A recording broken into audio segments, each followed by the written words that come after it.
अस्सलाम वालेकुम रहमतुल्लाह।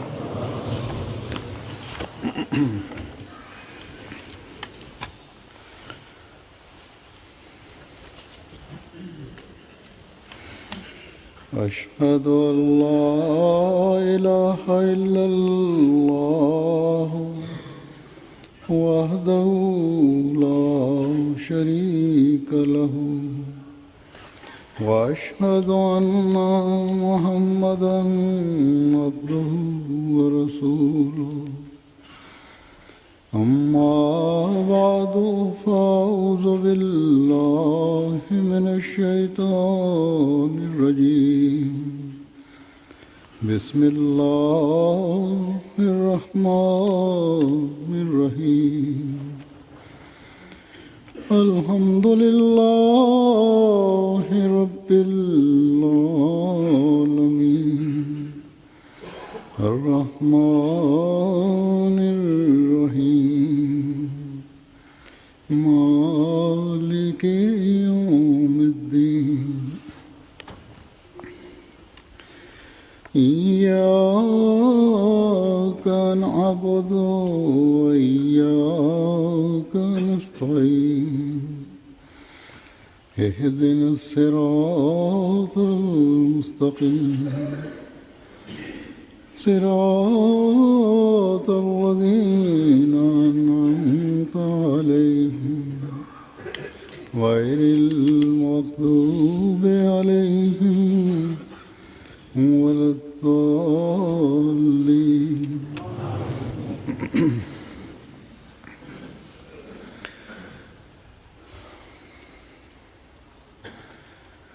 गुज़श्ता जुमे के खुतबे में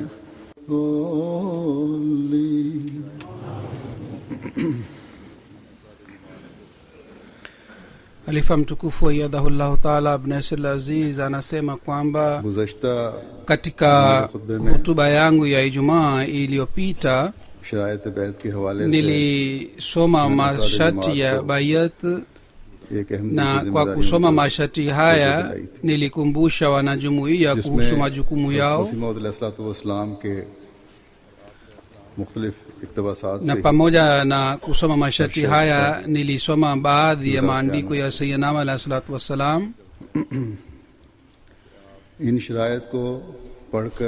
Kwa kusoma masharti haya na kwa kusoma maandiko ya Sayyidina alayhi salatu wassalam na kwa kufikiria maandiko haya tunaweza kujua kwamba Hazrat Masih Maud alayhi salatu wassalam alikuwa akitaka kuleta mabadiliko ndani yetu, na kwa kurekebisha vitendo vyetu alikuwa akitaka kuleta mapinduzi ndani yetu, kwa sababu bila hii haliwezi kupatikana lengo hasa ambalo lilikuwa lengo la kuja kwake Sayyidina alayhi salatu wasalam, ambalo lilikuwa mahitaji na dharura ya dhama hii. Na kwa sababu ya hii mtu anaweza kupata ukaribu na Mwenyezi Mungu. Anasema Sayyidina alayhi salatu wasalam kwamba kwa kuanzisha silsila hii Mwenyezi Mungu ametaka na amedhihirisha kwamba ucha Mungu umepungua na maovu yameenea, na watu wanaishi maisha ya maovu na wana mchanganyiko ya vitendo vibaya katika maisha yao.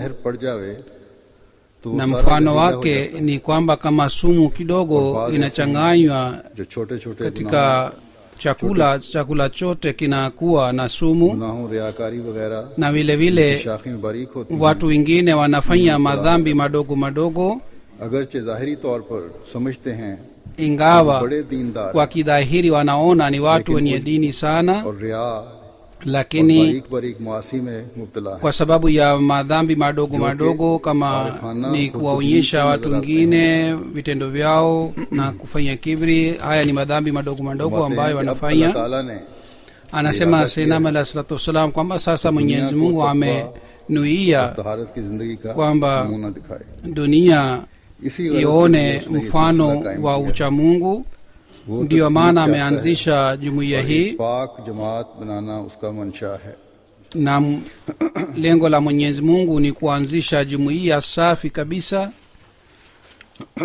बस अल्लाह ताला ने जो जमात ये कायम फरमाई, Basi Mwenyezi Mungu इसमें शामिल होने वालों को ameanzisha jumuiya hii. पाक करना चाहता है। Wanaojiunga na jumuiya hii Mwenyezi Mungu anataka kuwatakasa na kuwasafisha katika dhambi. हम में से हर एक से ये चाहते हैं Sayyidina alayhi salatu wassalam anatutaka हम लगाएं, kwamba हम देखें, अपने नफ्स को देखें, sisi नफ्स tujichunguze का मुहासबा करें, na tuchunguze nafsi zetu pia, अपनी एतकादी गलतियों की जहाँ इस्लाह करें, turekebishe makosa yetu ya itikadi छोटी से छोटी zetu, vile vile अमली गलतियों की भी इस्लाह करें, turekebishe अमाल की तरफ भी नजर रखें। makosa ya vitendo vyetu na tuchunguze और ये vitendo आरफाना vyetu, खुर्दबीन ही है जो na मामूली की kwa उसकी गलतियों kutumia hadubini को hii बड़ा करके दिखाएगी। tunaweza kuona makosa yetu ambayo ni madogo yataonekana ni बड़ी makubwa, करके दिखाती है। kwa sababu hadubini kazi yake ni kuonyesha vitu vidogo kuwa vikubwa गलतियों को देखने के लिए, अपनी कमजोरियों को kwa देखने ajili ya के लिए kuchunguza makosa na वो खुर्दबीन इस्तेमाल करनी पड़ेगी। maovu. Tunalazimika kutumia hadubini hii ambayo inaweza kutusaidia kuchunguza nafsi zetu, हमें अपने जायजे लेने की जरूरत है। na kwa fikira hii kuna haja ya हमारा kuchunguza nafsi अहमदी होने zetu. का दावा Sisi ambao tunadai Masihi kwamba Maud ni wassalam wanajumuiya कि कायम करदा जमात कोई मामूली दावा और ये मामूली जमात नहीं है। jumuiya hii ambayo ilianzishwa na Mwenyezi Mungu, hii si jumuiya ya kawaida, ना ये जमात एक मामूली जमात है। wala madai yetu si madai ya kawaida. इस जमात के अफराद को Mwenyezi पाक Mungu करके kwa एक kutakasa पाक चाहता है। wafuasi wa jumuiya hii anataka जिसके लिए kuanzisha उसने jumuiya हज़रत मसीह मौद safi, अलैहिस्सलाम को भेजा। na kwa ajili ya hii Mwenyezi Mungu alimtuma Har mtu Masihi aliyeahidiwa पेश नजर alayhi salatu रखना wassalam. Kila mwanajumuiya ये तकवा anatakiwa और तहारत की जिंदगी, zingatie ये जिंदगी जो है kwamba maisha यही yenye uchamungu इसी के तकवा और तहारत की जिंदगी के नमूने ही जो हैं na mifano ya maisha haya इनकलाबी तब्दीली पैदा कर सकते हैं। italeta mapinduzi और ये ndani yetu, इनकलाबी तब्दीली हमारे एतकाद की इस्लाह na और mabadiliko अमाल haya की इस्लाह के साथ वाबस्ता है। yatapatikana wakati tutarekebisha एतकादी इस्लाह hali फायदा नहीं दे yetu सकती। na tutarekebisha itikadi zetu तक pia, अमाल की na kurekebisha Islamu safi. itikadi haisaidii mpaka turekebishe vitendo हमें से हर vyetu एक pia, को अपने अमाल की फिक्र न हो।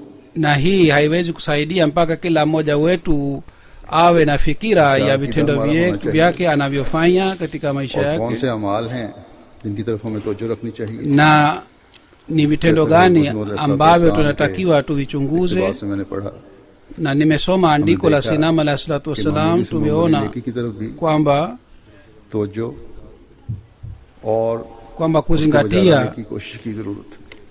kuzingatia kitendo kidogo pia ni Yeye muhimu Mwenyezi Mungu sana, na hii Yeye amesema Mwenyezi Sayyidina alayhi salatu wassalam.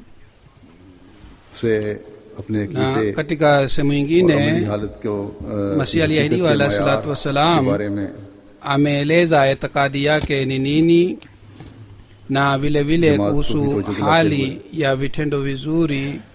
आप एक ni- जगह फरमाते हैं कि हमारे ni मज़हब का nini? खुलासा कि अकीदा क्या है हमारा। Katika हमारा अकीदा है maandiko haya wizat ho inathibitika और kwamba इस अकीदे के साथ itikadi yetu ni nini, जो हमें na pamoja na हमारे अमल और itikadi इस्लाम की hii ज़रूरत हो जाती है। tunatakiwa tufanye vitendo vya aina फरमाते gani. हैं, Anasema हमारे Sayyidina मज़हब का alayhi salatu खुलासा wassalam और kwamba मुकर्रर ये है muhtasari कि ला wa इलाहा इल्लल्लाह itikadi मुहम्मदुर yetu रसूलुल्लाह। ni hii kwamba la ilaha illallah muhammadur हमारा rasulullah. एतकाद जो हम इस दुनियावी जिंदगी में रखते हैं, जिसके Itikadi साथ yetu हम hii फजल, ambayo तौफीक tunayo बारी katika ताला dunia hii इस आलम गुजरान से कूच करेंगे। na tutaaga dunia hii na itikadi hii मौलाना na itikadi ni kwamba Hazrat Muhammad Mustafa sallallahu alaihi wasallam खैरुल मुरसलीन है, ni khataman nabiyin na ni mbora wa manabii wote, दीन हो चुका na dini imekamilika kwa mikono yake मर्तबा अतमाम पहुंच चुकी, na neema imekamilika, इंसान राह रास्त को इख्तियार करके na kwa kufuata neema hii mtu anaweza kumpata Mwenyezi Mungu. इस बात पर ईमान रखते हैं Tuna yakini kamili na imani kamili kwamba Qurani tukufu ni Khatamul Kutub, mwisho wa kitabu, उसकी शराए na haitabadilika hata nukta moja katika Qurani tukufu, से ज्यादा नहीं हो सकता, wala haiwezi kuongezwa wala haiwezi kupunguzwa kitu chochote katika Qurani और अब tukufu. कोई ऐसी वही या ऐसा इल्हाम Hakuna ufunuo नहीं हो सकता wowote unaweza kuja kutoka kwa Mwenyezi Mungu ambao unaweza हुक्म के तब्दील kufuta Qurani tukufu au unaweza kuongeza au kupunguza kitu chochote katika Qurani tukufu. अगर कोई ऐसा ख्याल करे Ikiwa mtu yeyote anakuwa na imani तो वो हमारे ya aina hii, basi sawa na imani yetu, yeye si muaminio bali ni kafiri, na tuna imani juu ya hii kwamba njia ndogo ya iliyonyoka bila kumfuata Mtume Muhammad sallallahu alaihi wa alihi wasallam mtu hawezi kupata ile njia. Basi kama njia ndogo haiwezi kupatikana bila kumfuata Mtume Muhammad sallallahu alaihi wasallam, njia kubwa haiwezi kupatikana hata kidogo. Hakuna daraja yoyote au heshima yoyote inayoweza kupatikana bila kumfuata Mtume Muhammad sallallahu alaihi wa alihi wasallam. Yoyote tunayopata hapa tunapata kama ni kivuli, na tuna imani hii pia kwamba masahaba wa Mtume Muhammad sallallahu alaihi wasallam waliokuwa katika maisha yake, wao walipata madaraja katika maisha yao. Sisi tukipata madaraja yoyote, basi tunapata kama ni kivuli cha madaraja ya masahaba hawa haya. उनके बाद फजाइल ऐसे हैं na kuna baraka zingine ambazo hatuwezi kupata, lakini masahaba wa Mtume Muhammad sallallahu alaihi wasallam wao walipata. जिन 5 चीजों पर इस्लाम की बिना रखी गई है, na vitu vitano ambavyo juu yake ni misingi ya Islam, ni ile ni itikadi yetu, हम इसको पंजा मार रहे हैं। और Farooq na tunafuata amri zote za Qur'ani tukufu, हस्बुना किताबुल्लाह है, na sisi tunasema hasbuna kitabullah की तरह इख्तिलाफ और तनाक़ुज़ के वक्त जब हदीस और कुरान में पैदा हो, यानी आपस में इख्तिलाफ, wakati ihtilafu inapopatikana baina ya hadith na Quran, sisi tunatanguliza Quran kama Hazrat Aisha radhiyallahu ta'ala anha, bilkhusus किस्सों में जो बिल इत्तिफाक na hususan नहीं है, kwa wakati katika visa mbalimbali tunatanguliza Qur'an tukufu, na tunaamini kwamba hakuna pasaye kuabudiwa isipokuwa Mwenyezi Mungu, na Mtume Muhammad sallallahu alaihi wasallam ni mtume wake na ni khataman nabiyyin, na tunaamini kwamba malaika ni haki na watu watafufuliwa baada ya kufa, na pepo pia ni haki na moto pia ni haki. Na tuna imani hii pia kwamba yoyote aliyosema Mwenyezi Mungu katika Qur'an tukufu na yoyote aliyosema mtume wetu Muhammad sallallahu alaihi wasallam, haya yote ni haki. Na tunaamini pia kwamba yeyote atakayepunguza katika sheria au atakayeongoza katika sheria na atakayeanzisha bid'a na aanzishe mwenyewe halal na haram, basi yeye ni mtu ambaye hana imani hata kidogo.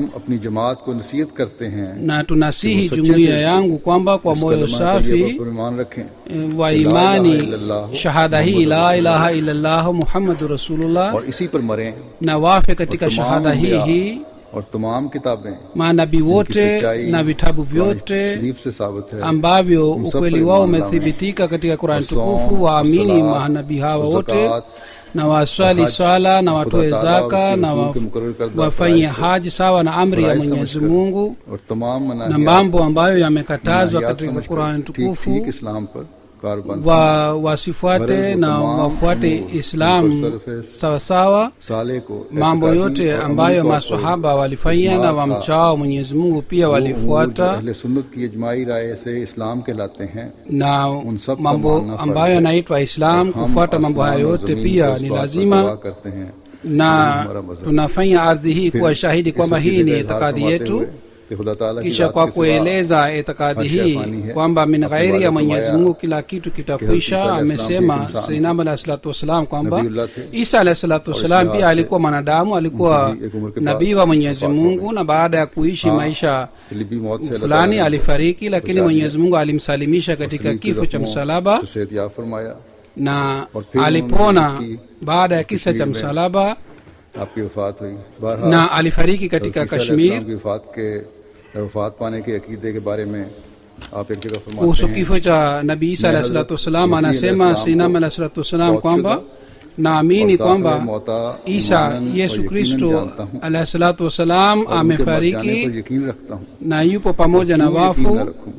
Na kwa nini mimi nisiwe na imani hii? Kwa sababu Mwenyezi Mungu katika kitabu chake kiitwacho Qur'ani tukufu amemhisabu Isa alayhi salatu wasalam pamoja na wafu. Katika Qur'ani tukufu nzima hakuna hata mara moja habari hii kwamba Isa alayhi salam atarudi tena, bali kwa kusema hii Mwenyezi Mungu kwamba amefariki amenyamaza. Basi kuwa na imani hii kwamba yupo mbinguni na kiwili chake na tena atakuja tena duniani, imani hii ni kinyume na Qur'ani tukufu, na imani hii ni batili, na imani hii ni kinyume na aya chungu mzima za Qur'ani tukufu.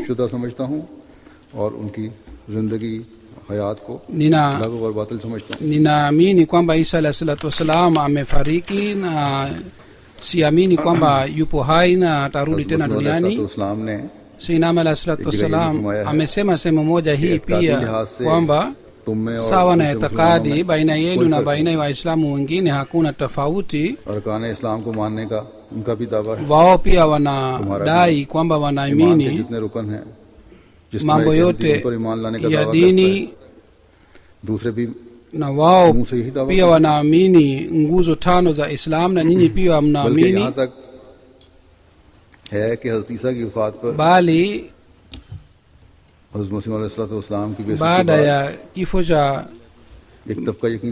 kuhusu kifo cha Isa alayhi salatu wasalam, baada ya kuja kwa Sayyidina alayhi salatu wasalam, watu wengi wameanza kuamini kwamba Isa alayhi salam amefariki. Kisha ilikuwa nadharia ya Mahdi ambaye atakuja na atamwaga damu. Kuhusu ile pia watu wamebadilisha nadharia yao na itikadi zao. Ijumaa iliyopita hivi karibuni nilieleza matukio ya maswahaba wa Masihi alayhi salatu wasalam. Sahabi moja alimuuliza Muhammad Hussein Batalvi kwamba umekataa kwamba Masihi atakayemwaga damu hata kuja, lakini watu wengine wanasema kitu kingine tofauti.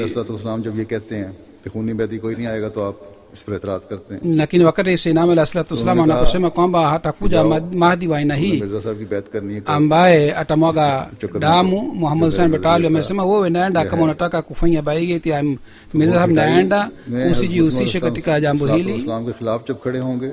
Lakini hawa wote wanaposimama kinyume na Sayyidina alayhi salatu wasalam, watasema kwamba Mahdi atakuja atakayemwaga damu, yani wanabadilisha itikadi yao kwa ajili ya kupinga Sayyidina alayhi salatu wasalam. Lakini baada ya kuja kwa Sayyidina alayhi salatu wasalam, watu wamebadilisha itikadi hii. halifa mtukufu wa pili radhiallahu taala anhu एक खुतबे नहीं बल्कि katika hutuba yake fulani alieleza kuhusu itikadi, कई खुतबे थे उसमें, na ilikuwa si hutuba moja bali zilikuwa hutuba nyingi. Hindustan में पढ़े लिखे लोगों में से alisema शायद kwamba 10 में से labda katika watu 10 hata mmoja hatapatikana ambaye ana imani hii kwamba Isa alayhi salatu wasallam amefariki. Quran करीम की आयत की मनसूखी का जहां तक सवाल है, na vile vile अमूमन अब kuhusu kubadilisha na kufutwa kwa aya za Qur'an tukufu, शिद्दत नहीं पाई जाती। zamani watu walikuwa na imani hii, lakini siku hizi imani hii imepungua sana. Itikadi hii watu hawana itikadi hii tena. Halifa mtukufu wa pili radhiallahu taala amesema kwamba baada ya kuja kwa Sayyidina alayhi salatu wasalam kuhusu itikadi fulani ambayo Waislamu walikuwa wakisisitiza sana kwamba wao ni sahihi, lakini siku hizi hawasemi bali wanakaa kimya. hata siku hizi maulamaa wa Arabuni pia wameanza kusema kinyume na nadharia ya jihadi ya hawa magaidi, na wanasema kwamba hii si jihadi. Mabadiliko haya ya itikadi na nadharia ya watu ambayo ilikuwa itikadi yao ya imani na ya msingi,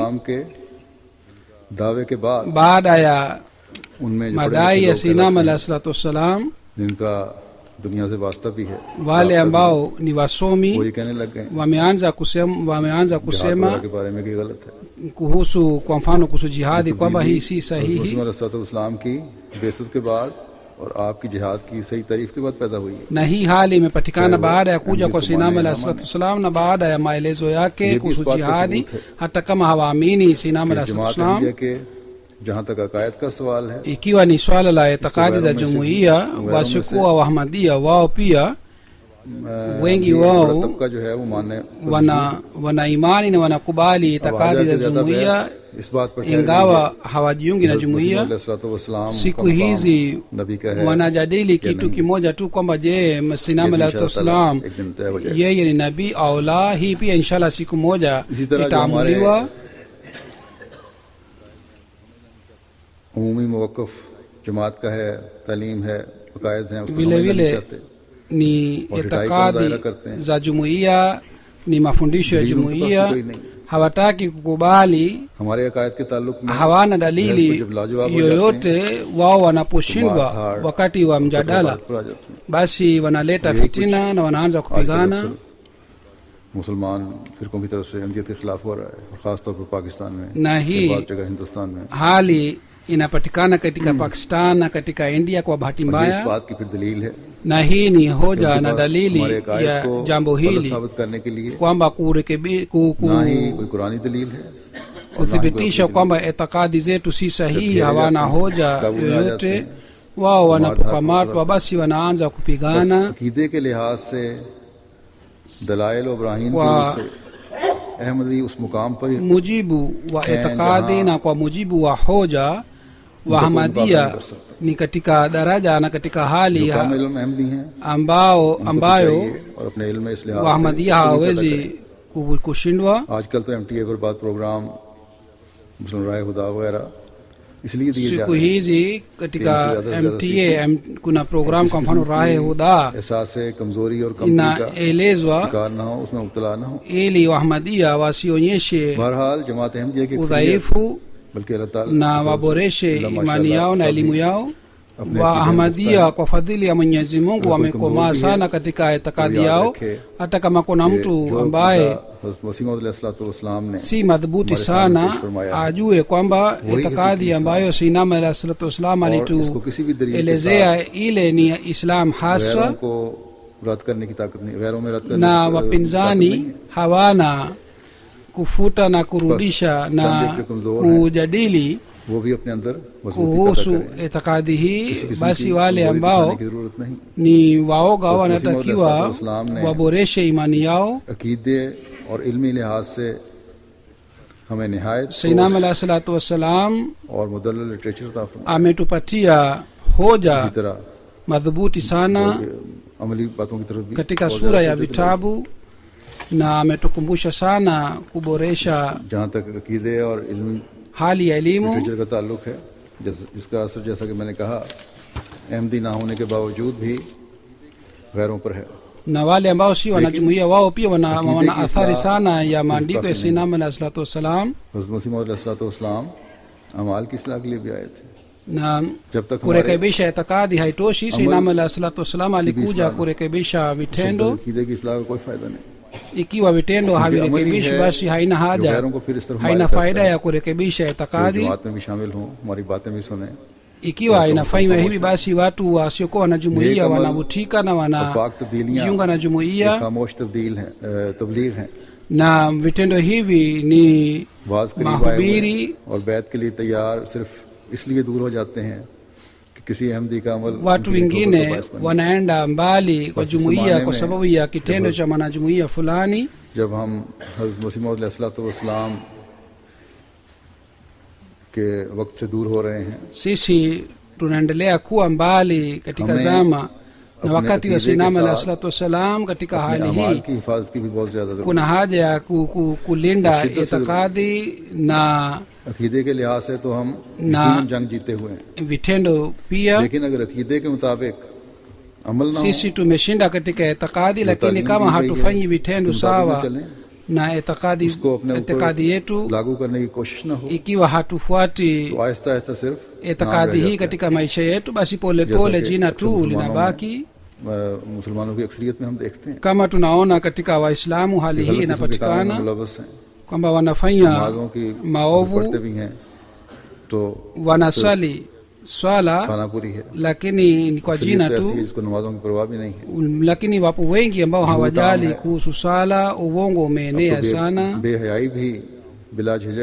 na maovu yameenea kila mahali.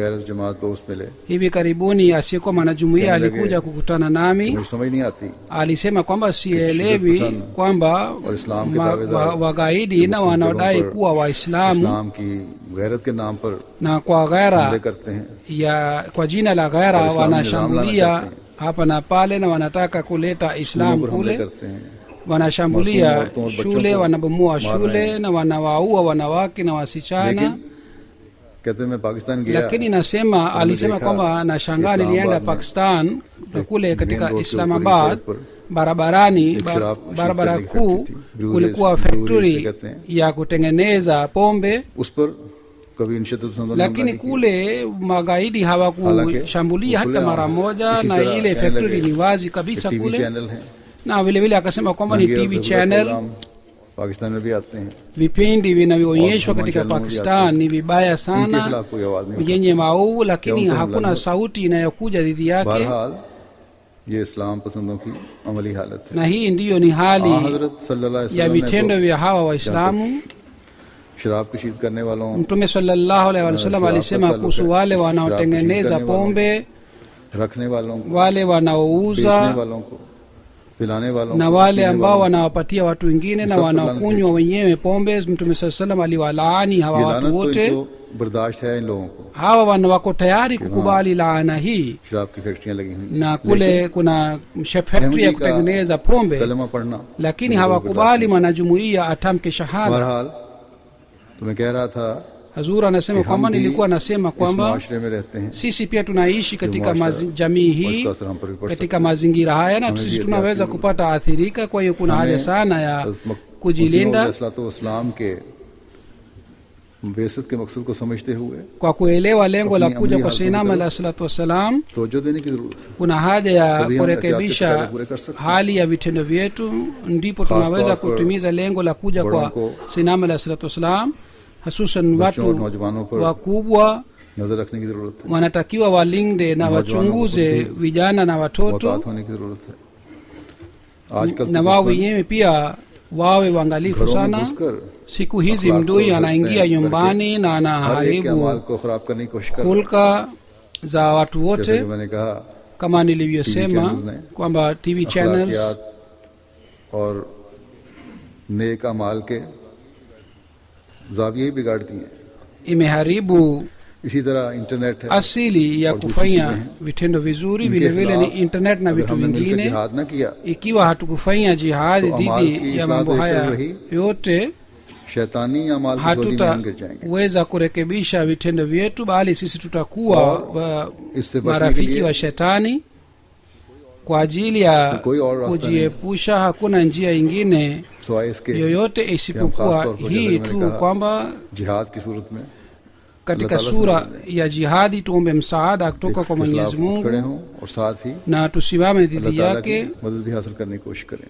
dhidi ya maovu haya, na tuombe msaada kutoka kwa Mwenyezi Mungu. अल्लाह ताला को पुकारना होगा. Na kwa ajili ya hii tunatakiwa tumuite Mwenyezi Mungu. काफी नहीं है कि मैं Hii haitoshi kwamba mimi naamini Mungu mmoja, ताल्लुक पैदा करने की भी जरूरत bali kuna haja ya kuwa na uhusiano na Mwenyezi Mungu na kuwa karibu naye, बचा जा सके, ili tuweze kujiepusha katika mashambulio haya ya shetani ambayo yameingia nyumbani kwetu. कोई रास्ता नहीं है. Pengine hakuna njia ingine yoyote ya kujiepusha katika maovu haya. Inasema kwamba kulikuwa mwanafunzi wa mwalimu mmoja, alipomaliza masomo yake alikuwa karibu kurudi. Yule mwalimu akamuuliza mwanafunzi wake kwamba mahali ambapo unakwenda, je, kule shetani pia anapatikana? Na mwanafunzi akasema kwamba shetani inapatikana kila mahali. Mwalimu akasema kwamba yote uliojifunza na uliojifunza kuhusu dini na kuhusu hulka njema, ikiwa unafuata hulka hii na shetani anakushambulia katika hali, utafanya nini? Yule mwanafunzi akasema mimi nitapambana naye. Mwalimu akasema kwamba hata kama yeye anakuteleza tena na anakushambulia, utafanya nini? Mwanafunzi akasema mimi nitapambana naye na nitamfukuza mbali. Na mwalimu akasema kwamba ikiwa unaenda kumuona rafiki yako na ukipata umbwa amekaa mlangoni na akikushambulia, utafanya nini? Mwalimu akasema mimi nitajaribu kumfukuza mbali yule mbwa. Na yule mwalimu akasema akikushambulia tena utafanya nini? Alisema ukiendelea kufanya hivi basi huwezi kumuona rafiki yako, utafanya nini? Akasema mimi nitamuita rafiki yangu ili azuie na akamate umbwa wake ili nikutana naye. Basi yule mwalimu akasema kwamba shetani pia ni umbwa wa Mwenyezi Mungu, na kwa ajili ya kukutana na Mwenyezi Mungu unatakiwa umuite Mwenyezi Mungu, ndipo utasalimika. Na usiwe na kibri hii kwamba umepata elimu na umeshajua kuhusu hulka na unajua kuhusu vitendo vizuri na unafanya vitendo vingine vizuri. Ikiwa unakuwa katika kibri hii, basi shetani ataendelea kukushambulia na huwezi kumdhuru. Basi kuna haja ya kutaka msaada kutoka kwa Mwenyezi Mungu, ndipo mtu anaweza kusalimika katika mashambulio ya shetani. करने के लिए उसका कुर्ब हासिल करने के लिए kwa ajili ya kupata ukaribu na Mwenyezi Mungu, हज़रत मसीह मौद अलैहिस्सलाम की बैत में आना और अपने अकीदे kujiunga na Sayyidina अलैहिस्सलाम hii haitoshi. इसके लिए kwa ajili ya hii अल्लाह ताला को मदद के लिए पुकारना होगा. kuna haja ya kumuita Mwenyezi Mungu kwa ajili ya msaada, na kuna haja ya kufanya ibada yake hasa, तौबा और इस्तिग़फ़ार की तरफ तवज्जो हो, na istighfar pia ifanywe. इंतहाई जरूरी चीज नमाज है. Ikiwa istighfar inafanywa, basi kwa ajili ya hii swala ni muhimu sana. Mwenyezi Mungu ametukumbusha mara kwa mara katika Qur'an tukufu kuhusu swala. Mtume sallallahu alaihi wasallam alisema kwamba swala ni miraji ya muaminio, yani ni ile hali ya muaminio kwamba anakuwa karibu na Mwenyezi Mungu na anazungumza na Mwenyezi Mungu katika swala. Basi ikiwa mtu anataka kujiepusha katika shetani na katika maovu ya dunia, basi katika hali hii anatakiwa alinde swala yake. Na Mwenyezi Mungu ameeleza hii ni nishani, alama ya waaminio walio wanafaulu, yani wanalinda swala zao. तन्हा अनिल फ़ाहशाई, kwa sababu inna salata tanha anil fahshai wal munkar. अल्लाह ताला ने फरमाया Mwenyezi Mungu amesema kwamba bila shaka यकीनी तौर पर swala बेहयाई और बेहुदा बातों से रोकती है। inazuia mtu kufanya जो kwa खालिस kufanya होकर maovu. Swala ile ambayo inaswaliwa kwa ajili ya Mwenyezi Mungu की रज़ा के tu, रसूल के लिए की जाए, पढ़ी जाए। swala ambayo inaswaliwa kwa ajili ya शैतान के ridhaa ya हमलों से Mwenyezi बचने के Mungu, लिए kwa ajili ya kujiepusha Ta'ala katika mashambulio ya को मदद के लिए shetani, पुकारने का एक बड़ा जरिया नमाज है। na ni njia nzuri ya आजकल के kumwita Mwenyezi Mungu kwa अभ्यास से ajili ya माहौल में msaada. Njia hii ni swala.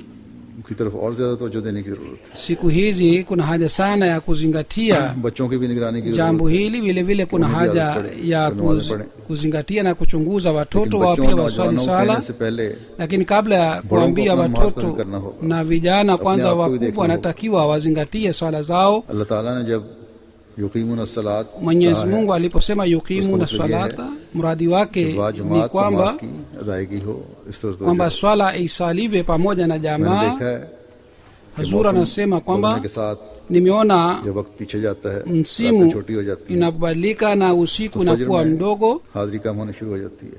mahudhurio yanapungua Uzishta katika dinon swala ya alfajiri. पूरा वक्त पीछे नहीं Hivi गया था, 5 बजे तक karibuni नमाज आई swala थी। ilikuwa inaswaliwa saa 11 फजर की asubuhi, नमाज, तो हाजिरी कम होने लगी। lakini mahudhurio yalipungua sana. अब फिर 1 घंटा आगे वक्त हुआ तो कुछ बेहतर हुई Kisha है। baadaye wakati ilipobadilika Lakini wakati mahudhurio better हो hiyo जाती है। yameboreka तो वक्त में और kidogo, पीछे जाना है। na bado Kristo swala बहुत itaswaliwa तवज्जो mapema sana. Kwa hivyo kuna haja sana ya kuzingatia na अगर वक्त kuwa पीछे जाने से फिर से शुरू हो mwangalifu. जाए तो ये तो एक अहमदी के लिए सही नहीं है। Ikiwa Isliye, mahudhurio yanaendelea dalili za kupungua sawa na wakati, Ke basi wakti ke si saath nzuri fajr kwa ajili ya ki namaz wanajumuiya. Ndiyo maana mein nakumbusha हाजिरी में कमी नहीं होनी चाहिए। kwamba mahudhurio hayatakiwi Uhdedar khas yapungue taur par sawa na wakati, नमाजों की बाजमात अदायगी में hasusan wale ambao ni wenye madaraka Agar susti katika na dikhaye. jumuiya, मेरी wao तरफ से बहुत सुस्ती wasionyeshe uvivu. अगर वही अपनी हाजिरी दुरुस्त कर लें Wao और हर सतह के wakiboresha na और rekebisha हर तंजीम के mahudhurio उहदेदार yao अपनी हाजिरी से na मस्जिद की wenye madaraka मस्जिद में हाजिर ya होने शुरू kila हो जाएं तो idara ya मस्जिद में उनके jumuiya बढ़ wakizingatia swala, basi misikiti जाएं। yetu और itajaa बच्चों na और watu, नौजवानों पर भी इसका असर होगा। na watoto na vijana pia watapata athari yake. हमेशा याद रखना चाहिए Inatakiwa ikumbukwe Kisi ka rutba kila wakati किसी ओहदे की वजह से नहीं है। kwamba mtu hana Dunia ke samne heshima to kwa beshak sababu hoga ya bidar. madaraka, labda mbele ya Uska rutba dunia bhi hoga। ana madaraka, लेकिन असल lakini चीज खुदा ताला के प्यार को हासिल करना kitu hasa ni kupata mapenzi ya और वो Mwenyezi Mungu, इस जरिए से हासिल होगा na जैसा कि आन mapenzi हज़रत haya सल्लल्लाहु अलैहि वसल्लम ने फरमाया है yatapatikana kama कि alivyosema नमाज, Mtume sallallahu alaihi महाराज, wasallam kwamba इस swala महाराज को ni हासिल करने miraji ya की mwaminio. कोशिश की जाए। Mtu anapofanya juhudi ya kupata miraji पहले hii ndipo उहदेदार atapata अपने mapenzi जायजे ya लें Mwenyezi Mungu. और फिर Basi अपने ज़ेरे kwanza बच्चों mjichunguze नौजवानों और लोगों को इस तरफ तवज्जो दिलाएं। na mwakumbushe vijana na watoto हमारी कामयाबी kuhusu swala. उसी वक्त हकीकत का रूप धारेगी जब Ufaulu हर तरफ से ये आवाजें आएंगी utapatikana wakati sauti Ni namaz itapatikana ki kutoka kila mahali kwamba swalini swala वरना सिर्फ na ये jitahidini अकीदा kuswali रखने से swala. कि हज़रत ईसा अलैहिस्सलाम फौत हो गए Pengine या कुरान करीम kuwa की na कोई imani आयत hii मनसूख kwamba नहीं है, Isa alayhi salam amefariki तमाम au अंबिया मासूम हैं, aya Qurani tukufu या haikufutwa हज़रत au मुहम्मद manabii wote अलैहिस्सलाम ni maasum वही मसीह au महदी हैं Mtume जिनके आने की Sayyidina पेशगोई alayhi salatu wassalam ni Masihi aliyeahidiwa, yule yule aliyetabiriwa na mtume wetu Muhammad इससे sallallahu हमारी alaihi wasallam. कामयाबियां नहीं है। Hatuwezi kupata mafanikio kwa sababu हमारी ya mambo कामयाबियां haya अपनी अमली au kwa sababu ya imani हालतों hii, को उस तालीम के मुताबिक ढालने में है bali mafanikio जो खुदा ताला ने yatapatikana wakati tutafai vitendo vyetu जिसमें सबसे vitakuwa ज्यादा sawa हम na imani yetu, नमाज के जरिए खुदा ताला से ताल्लुक पैदा करना। na njia हमारा ये nzuri दावा ya kupata ukaribu na Mwenyezi Mungu ni swala. गलत है, Pengine shirk itikadi ni yetu si sahihi शिरक तो कर लिया अगर अपनी नमाजों की kwamba हिफाजत न की। hatufanyi shirk, basi ikiwa Allah hatulini Ta'ala swala anazungumzia namazi sala kwa- zetu, basi namazon ke tunafanya liye shirk. अगर नमाजों में Mwenyezi Mungu हिफाजत नहीं anasema है, kwamba njoni kwa ajili ya कि swala. नमाज की जगह कोई और Ikiwa मुतबादिल चीज थी जिसको hatuzingatii ज्यादा swala अहमियत दी गई, bali tumetanguliza ये भी kitu shirk kingine zaidi ya swala, फिर basi जिन hii नेक अमाल की ni तरफ shirk. हमें खुदा ताला ने तवज्जो दिलाई है। Kisha Mwenyezi Mungu ametukumbusha Isme दूसरों के kuhusu हुकूक नहीं है। vitendo vizuri, ni haki za watu दुनियावी लालचों में wengine. आकर हकूक वसूपिए जाते हैं। na kwa sababu ya tamaa ya dunia haki za watu wengine inanyimwa, na जब मेरे पास ninapopata taarifa ya watu kutoka wakati wasiokuwa na jumuiya wanaponiandikia kwamba mwanajumuiya fulani amenidanganya na amefanya hivi, basi mimi napata fedheha sana kwa sababu ya hii, na vile vile tabia hii inakuwa kizuizi katika mahubiri na watu wengine wanaanguka kwa sababu ya hii. Karibuni mwanajumuiya mmoja Mwarabu amesema anaacha jumuiya. Ilipofanywa utafiti kwamba sababu yake ni nini, ilijulikana kwamba yeye alivunjika moyo kwa sababu ya vitendo vya wanajumuiya kadhaa, lakini yeye kwa itikadi alikuwa na imani hii kwamba Sinam alayhi salatu wasalam ni mkweli katika madai yake. Ikiwa upande mmoja ni kosa lake kwamba kwa kuona vitendo vya wanajumuiya kadhaa ameritadi, kule kule wanajumuiya pia wanatakiwa wafikirie wengine wenye madaraka kwamba ikiwa wao wanasababisha kuwapoteza na kuwaangusha watu wengine, basi hii ni dhambi kubwa sana. Jambo moja nataka kukumbusha hasa ni kwamba katika kujitolea mali wanajumuiya wanakuwa katika mstari wa kwanza, lakini kuhusu zaka pia wanajumuiya wanatakiwa wazingatie, hasusan wanawake ambao wanakuwa na dhahabu ya mapambo, na inapokuwa kwao kwa zaidi ya mwaka moja wanalazimika kutoa zaka. Kuhusu zaka wanajumuiya wengine hawajali kama wanatakiwa wajali. Kwa fadhili ya Mwenyezi Mungu, wanajumuiya idadi kubwa sana ya wanajumuiya wanatoa michango sawa na kiwango kilichowekwa, lakini wapo wengine ambao wanaona michango inatosha na hawatoi zaka, au makatibu wa fedha hawawakumbushwi kuhusu zaka, ndio maana hawajui umuhimu wa zaka ni nini. Basi kuna haja sana kuzingatia jambo hili, pia vile vile kubadilisha hali ya vitendo vyetu na maovu yote ambayo yameelezwa katika Qur'an tukufu, kuacha yale maovu na vitendo vizuri ambavyo vimeelezwa katika Qur'an tukufu, kufanya vitendo vile vizuri ni muhimu. Na vile vile kuna haja ya kuzingatia amri hii ya Sinam alayhi salatu wasalam pia kwamba yeyote anayekataa amri moja ya Qur'an tukufu anafunga mwenyewe mlango wa rehema juu yake. Sisi tunalazimika tujiepushe katika maovu madogo madogo. Pia nimesoma maandiko ya Sinam alayhi salatu wasalam na ametukumbusha kwamba kwa kufanya maovu madogo madogo na dhambi ndogo ndogo, msione kwamba hii si dhambi, hata kama watu wengine hawaoni ile ni dhambi, lakini kwa kutumia hadhubini yenu ya maarifa mutafute wenyewe dhambi hii ndogo ndogo, ndipo mtajua kwamba ile ni dhambi. Kwa mfano ametoa mfano wa kibri na kuonyesha vitendo na mambo kwa watu wengine, labda watu wengine hawataona, lakini mtu mwenyewe anajua anapojichunguza kwa uadilifu, anajua kwamba anafanya kibri hii, atajua kwamba anafanya kwa ajili ya Mwenyezi Mungu au anafanya kwa ajili ya kuonyesha wengine. Ikiwa mtu anajua kwamba kitendo chake, vitendo vyake vyote vinatakiwa kwa ajili ya Mwenyezi Mungu, ndipo atapata thawabu. Ndipo katika hali hii atakuwa na katika hali hii kwamba afanye vitendo vizuri zaidi na zaidi. Hali hii itakapopatikana, basi jambo na tabia ya kuwaonyesha vitendo haitapatikana. Vile vile katika Qur'an tukufu kuna amri ya kuwatendea vizuri jamaa wa karibu, na katika hawa kwanza kabisa ni wazazi. Nataka kukumbusha kuhusu hii kwamba siku hizi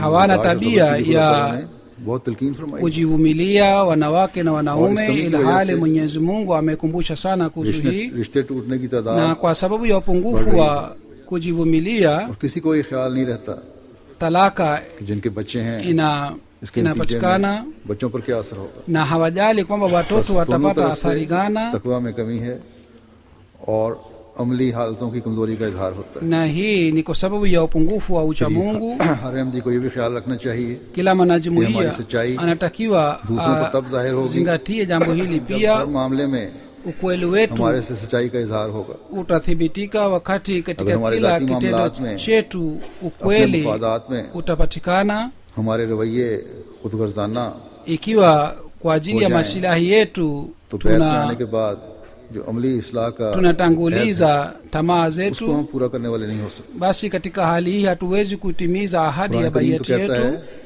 कि अगर तुम्हें सच्चाई Qur'ani और इंसाफ tukufu के लिए inasema kwamba अपने खिलाफ nyinyi hata या kama अपने वालिदैन के खिलाफ mnalazimika या kutoa अपने करीबियों के खिलाफ ushahidi भी गवाही देनी पड़े, dhidi yenu na dhidi ya wazazi wenu, basi mutoe ushahidi, lakini museme kweli.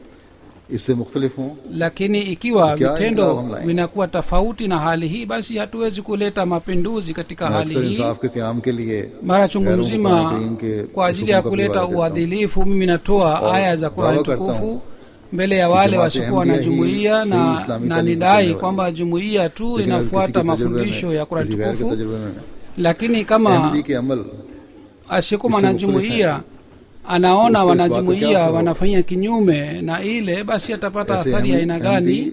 Ahmadiyyat की तबलीग के रास्ते में रोक है। Basi wahamadia wa aina hii Basi ni अपने vizuizi जायजे लेने की katika जरूरत है। mahubiri. Kuna अपने haja ya मुहासबे की जरूरत है। kujichunguza, kuna haja ya इसी तरह kuchunguza बेशुमार vitendo हुक्म है कुरान vyetu. करीम के। Vile vile ni amri chungu mzima बस katika Qur'ani हमारी tukufu. अमली इस्लाह तब मुकम्मल होगी Basi tunaweza जब हम हर लिहाज से, kujirekebisha हर kwa पहलू से kikamilifu अपने wakati जायजे लें, tutachunguza अपनी बुराइयों को देखें। nafsi zetu na जब हमारी अमली tuangalie इस्लाह हो maovu गई, yetu. तब हम समझ Tutakapoona सकेंगे kwamba कि tumerekebisha हमने vitendo हज़रत vyetu, मसीह अलैहिस्सलाम ndipo की tutaona बैत का हक kwamba अदा करने की tume कोशिश की है। jitahidi kutimiza haki ya वरना सिर्फ baiyati मानने ya से, Sayyidina Alayhi Salatu आपके Wassalam, तमाम दावी पर pengine यकीन kwa करने से kumwamini Sayyidina Alayhi Salatu एक हिस्से Wassalam को na हम मानने वाले हो गए, kuamini madai yake, लेकिन basi एक hii हिस्सा छोड़ tumekubali दिया, sehemu जो नायब moja आम है। tu, lakini tumekataa बस sehemu yake जैसा कि मैंने ingine. कहा, हर छोटी से छोटी Basi नेकी kama पर nilivyosema अमल करना kwamba जरूरी है। kuna haja ya इंसान को नहीं kufanya पता कि छोटी नेकी wema उसके ndogo लिए क्या है ndogo, और बड़ी नेकी क्या है। na mwanadamu Hadithi hajui sabit ni hai wema ndogo ni nini au ni एक kubwa ni नेकी nini. एक के लिए छोटी है Katika hadithi moja और inapatikana दूसरे के लिए kwamba wema बड़ी। moja ni ndogo kwa ajili ya mtu mmoja, या lakini ni mkubwa kwa ajili ya उसकी तारीफ mwingine, मुख्तलिफ है। au sifa मसलन एक yake ni सहाबी ने tofauti. के पूछने पर Kwa mfano sahabi कि या mmoja रसूलल्लाह alipomuuliza बड़ी Mtume नेकी sallallahu क्या alaihi wasallam है, kwamba ya Rasulullah, wema kubwa ni nini? आप सल्लल्लाहु अलैहि वसल्लम ने फरमाया Mtume sallallahu alaihi wasallam alisema jihad fi sabilillah kwamba jihad fi बड़ी नेकी। sabilillah ni wema kubwa sana. फिर एक और मौके पर Kisha दूसरे सहाबी के पूछने पर के wakati बड़ी नेकी mwingine क्या है, sahabi mwingine alipouliza kwamba आपने फरमाया, wema kubwa ni nini, Mtume माँ sallallahu बाप alaihi की wasallam खिदमत alisema kwamba kuwatendea vizuri wazazi ni wema kubwa sana. तीसरे मौके पर एक तीसरे सहाबी के पूछने पर Kisha tena या sahabi रसूलुल्लाह सल्लल्लाहु अलैहि tatu वसल्लम alipouliza बड़ी kwamba नेकी क्या है, wema kubwa ni आपने nini, फरमाया, Mtume sallallahu alaihi wasallam नमाज alisema अदा kusali sala ya tahajjud नफल पढ़ना। ni wema kubwa sana. तो इस तरह मुख्तलिफ लोगों को Kwa hiyo बाज़ watu मुख्तलिफ उमूर की तरफ तवज्जो दिलाई mbalimbali walipomuuliza Mtume sallallahu alaihi बड़ी wasallam नेकी aliwakumbusha तीन या तीन kuhusu से ज्यादा तो नहीं हो mambo सकती mbalimbali. और basi मुख्तलिफ wema लोगों को kubwa haiwezi तवज्जो kuwa दिलाई होगी tatu उन के मुताबिक। tatu tu, बड़ी नेकी तो एक ही bali होनी चाहिए। walikumbushwa sawa na hali yao. बस आ wema हज़रत सल्लल्लाहु अलैहि kubwa वसल्लम के नजदीक inatakiwa सबसे बड़ा काम और ni नेकी वो है iwe moja, जिसकी किसी में कमी है। na kazi wema kubwa ni Bas, ile अगर ambayo कोई शख्स haipatikani माँ बाप ndani की ya खिदमत ile नहीं mtu. करता, Ikiwa mtu जब बीवी बच्चों के हुकूक अदा hamtendei नहीं करता, vizuri wazazi उसके wake लिए au दीन hatimizi की खिदमत haki ya बड़ी नेकी नहीं। wanawake na watoto, basi kwa ajili हो सकता है yake वो ये खिदमत जाती मुफाद के लिए भी huduma कर रहा हो, ya या dini नामनमूद के si लिए भी कर wema रहा हो। kubwa sana, बस labda ऐसे लोग anafanya hii kwa ajili ya जिनके घर kuonyesha वाले watu उनके wengine, रवैयों से नाला हैं lakini ikiwa watu wa और nyumbani वो उहदेदार बने हुए हैं, उन्हें wamekasirika अपनी खिदमत का सवाब kwa हासिल sababu ya करने के vitendo लिए, vyao wao दीन की खिदमत का सवाब हासिल ikiwa करने के लिए माँ बाप और बीवी बच्चों के हुकूक अदा करना भी जरूरी है। wanahudumia jumuiya wao kwa ajili ya अगर कोई शख्स kupata चंदों में बहुत अच्छा है thawabu wanatakiwa लेकिन नमाजों में watendee सुस्त है, jamaa नवाफिल yao, में सुस्त है, lakini kama उसके लिए kuna नेकी mtu नमाजें और ni नवाफिल mvivu katika swala na kutoa इसी mchango तरह basi wema बहुत सी kubwa नेकियां kwa हैं ajili yake ni जो kuswali एक के लिए sala na मामूली kutoa हैं mchango दूसरे के लिए बड़ी हैं vile vile ni wema wengine बस labda ni mdogo छोटी kwa बड़ी ajili ya नेकी mmoja की lakini ni कोई kubwa फहरिस्त kwa नहीं ajili ya mwingine हज़रत मसीह मौऊद अलैहिस्सलाम ने Sayyidina alayhi salatu wassalam जो रिया की मिसाल दी है pia कि छोटे aliyetoa छोटे गुनाह मसलन रिया mfano तो यहाँ wa भी इससे यही मुराद kuonyesha vitendo कि wengine बज़ाहिर छोटा नजर आने वाला गुनाह kule दरअसल alisema बड़ा kwamba गुनाह बन जाता है ile dhambi inayoonekana ni नमाज ndogo पढ़ना बड़ा lakini सवाब का काम inakuwa dhambi अल्लाह kubwa ताला का कुर्ब sana दिलाने का जरिया है kusali swala दीन ni की thawabu मेराज kubwa है sana लेकिन दिखावे की नमाजें कबूल नहीं होती na ni miraji ya dini lakini उल्टा दी ikiwa जाती हैं anafanya hivi इसी तरह एक kwa ajili ya इंसान kuonyesha wengine ni नमाजी dhambi है si thawabu लेकिन vile vile kama दूसरों के mtu हकूक को ni सब कर रहा है mswaliaji lakini ananyima तो ये haki za नमाज watu नेकी नहीं wengine basi swala ile बल्कि si बेहतर होता wema कि kwake वो kwa दूसरों ajili का yake हक अदा bali करता ingekuwa bora और फिर kwamba नमाज अदा amekiingiza haki ya watu अदा wengine करके नमाज का सवाब हासिल kisha angeswali swala na angepata thawabu ya swala का जो इक्तबास मैंने पढ़ा है maandiko ya इसमें Sayyidina आपने alayhi salatu अरकान wasalam इस्लाम का जिक्र niliyosoma फरमाया Sayyidina alayhi salatu wasalam alieleza रोज़ा भी एक kuhusu रुकन है nguzo za मुसलमान Islam रमजान में रोजे का एहतमाम भी बहुत करते हैं waislamu लेकिन बहुत से wanafunga saumu रोजेदार katika Ramadhan ऐसे होते हैं lakini जो wapo रोजा रख के wengi झूठ फरेब wafungao गाली saumu गलोच ambao baada करते हैं, ya इनसे काम kufunga लेते हैं। saumu wanatukana हजरत सल्लल्लाहु अलैहि वसल्लम ने फरमाया है कि जो शख्स रोजा रखकर wanasema ये सब काम uongo करता है, mtume sallallahu alayhi alisema अल्लाह ताला के yeyote नजदीक उसका atakayefanya रोजा नहीं kazi hii बस katika रोजे का सवाब भी katika saumu basi ile saumu बस yake असल si चीज़ saumu ये है haitakubaliwa kwake कि अन अमाल को उस तरह बजा लाया जाए basi जिस तरह अल्लाह ताला ने हुक्म kitu halisi ni kwamba vitendo vifanywe sawa बस na इंसानी amri ya जिंदगी का Mwenyezi हर कदम Mungu kila mwanajumuiya बड़ा anatakiwa चाहिए। achukue kila जहाँ hatua खालिस yake खुदा kwa ताला uangalifu रज़ा sana मुकद्दम हो kila wakati azingatie जहाँ ridhaa ya Mwenyezi अकीदे में Mungu गुफ्तगी हो वहाँ anatakiwa अमाल की भी aboreshe ऐसी इस्लाह हो itikadi yake na vile कि दुनिया को vile नजर आ जाए aboreshe कि एक vitendo अहमदी vyake और kiasi दूसरे में hiki kwamba क्या kila फर्क है। mmoja ashuhudie kwamba ni बस tofauti हमें gani इस बात baina पर ya नजर रखनी mwanajumuiya चाहिए na watu wengine कि tunatakiwa तमाम किस्म की बुराइयों tukumbuke से kwamba बचना है tunalazimika नेकियों को इख्तियार kujiepusha katika maovu ya kila ताकि aina अवली na तौर पर अपने kufuata अंदर पाक तब्दीली पैदा vitendo करें vizuri ili tulete अपने mabadiliko mazuri छोटों के लिए ndani नमूना yetu बने tuwe mfano kwa ajili ya wadogo wetu अपने नौजवानों के लिए नमूना बने tuwe mfano kwa ajili ya अपने घरों vijana में अपनी बीवी wetu बच्चों के लिए नमूना बने tuwe mfano kwa ajili ya wake अपने zetu साथ na काम watoto करने वालों के लिए wetu नमूना बने tuwe mfano kwa ajili ya wenzetu अपनी अमली wafanyakazi हालतों में हर छोटा बड़ा वो मायार हासिल करे kila यहाँ की mdogo na बदी mkubwa और apate बुराई का बीज daraja katika हम में vitendo से kiasi hiki हर एक kwamba में खत्म हो जाए mbegu ya जड़ी खत्म हो maovu जाए अगर अफराद जमात में iongolewe से हर एक ने अपनी isipatikane मुकम्मल tena इस्लाह की ndani कोशिश न yake की तो जमात में हर वक्त ikiwa किसी न kila किसी बुराई mmoja का बीज मौजूद रहेगा hatafanya hivi basi mbegu ya maovu itaendelea मौका मिलते kupatikana ही katika jumuiya फलने फूलने लग जाएगा na फूटने लग जाएगा। itakapopata nafasi बस हर basi किस्म की itaota बुराइयों की जड़ों को हम में से हर एक को अपने अंदर से kila mmoja खत्म करने wetu की जरूरत है। anatakiwa तभी हम हर किस्म की aiongoe बुराइयों mizizi को ya maovu ya kila aina जमात में से खत्म करके अमली kwa इस्लाह की kuongoa mizizi हकीकी hii तस्वीर ya बन सकते हैं। maovu tunaweza और kuwa फतवात के नज़ारे mfano पे wa अल्लाह vitendo ताला हमें vizuri तब दिखाएगा तभी हमारी दुआएं भी कबूल होंगी ndipo इंशाअल्लाह। maombi yetu अल्लाह ताला का yatakubaliwa कुर्ब हम पा सकते हैं ndipo tunaweza अल्लाह kupata ताला ukaribu हमें na Mwenyezi इसकी Mungu तौफीक अता फरमाए। Mwenyezi Mungu atuwezeshe sisi sote amin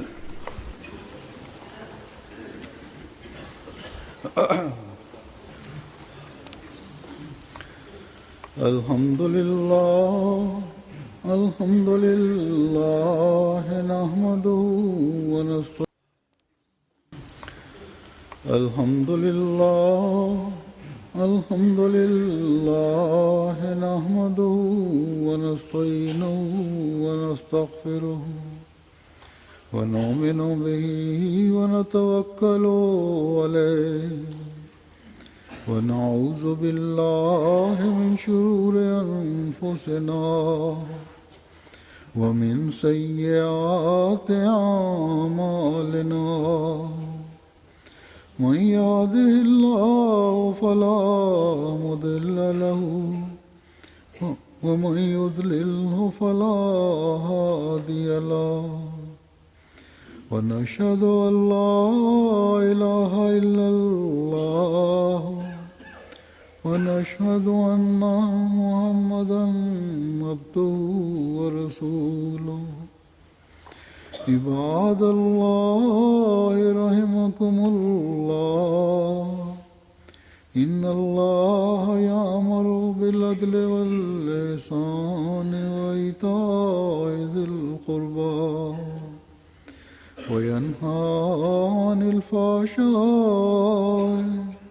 والمنكر والبغي يعظكم لعلكم تذكرون اذكروا الله يذكركم وادعوه يستجب لكم ولذكر الله أكبر